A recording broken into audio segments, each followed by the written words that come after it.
नमस्कार, कवरेज.com या व्हिडिओमध्ये मी आनंद तुमचं स्वागत करतो। बीडमध्ये रात्री 7 ते 7:30च्या दरम्यान एक दुःखद घटना घडली।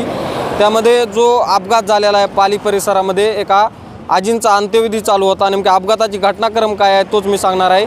पाली परिसरातील एक आजीचा या ठिकाणी जी मशानभूमी दिसते त्या ठिकाणी अंत्यविधी चालू होता। या ठिकाणी आजींच्या जी गावातील नागरिक आहेत त्याचबरोबर आजींचे जे पाहुणे आहेत ते देखील या ठिकाणी आले होते।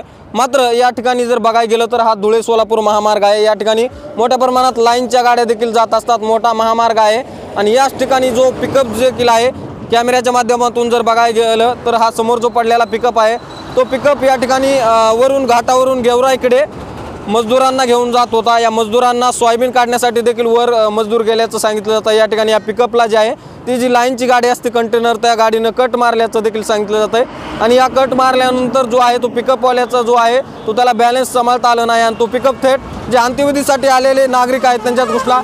बघायला गेलं तर अपघात इतका भयानक होता, यामध्ये 3 ते 4 टू व्हीलर देखील या ठिकाणी खाली आलेले आहेत आणि या देखील यावरील जे टू व्हीलर स्वार होते त्यांची देखील प्रकृती अत्यंत चिंताजनक आहे। त्या ठिकाणी देखील बघायला गेलं तर मोठ्या प्रमाणात या ठिकाणी देखील गाड्या पडलेल्या आहेत। अपघात इतका भयानक होता की या ठिकाणी काही अशा टू व्हीलर आहेत त्याचबरोबर टू व्हीलरचा एक पार्ट सुद्धा या ठिकाणी जागेवर नाही। अपघाताची जर तीव्रता बघायला गेलं तर गाडीचं जो शॉकअप असतं त्या शॉकअपच्या अक्षरशः 2 तुकडे या ठिकाणी पडलेले आहेत।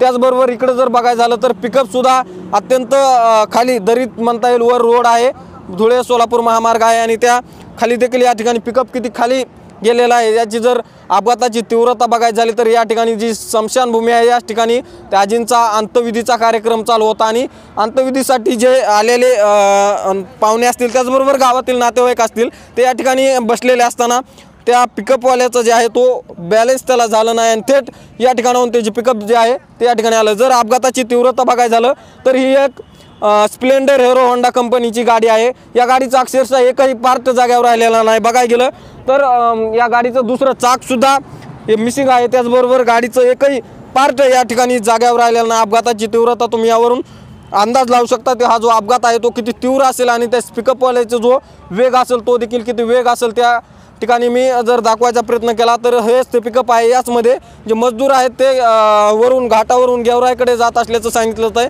आणि यामध्ये जे मजदूरांचं सामान आहे ते देखील या ठिकाणी बांबू असतील त्याचबरोबर ताडपत्री असतील ते पडलेलं आहे। अक्षरशः अत्यंत भीषण असा अपघात आहे। यामध्ये एका नातेवाईकाचा त्या आजीच्या जाधव नामक नातेवाईकाचा मृत्यू देखील झालेला आहे।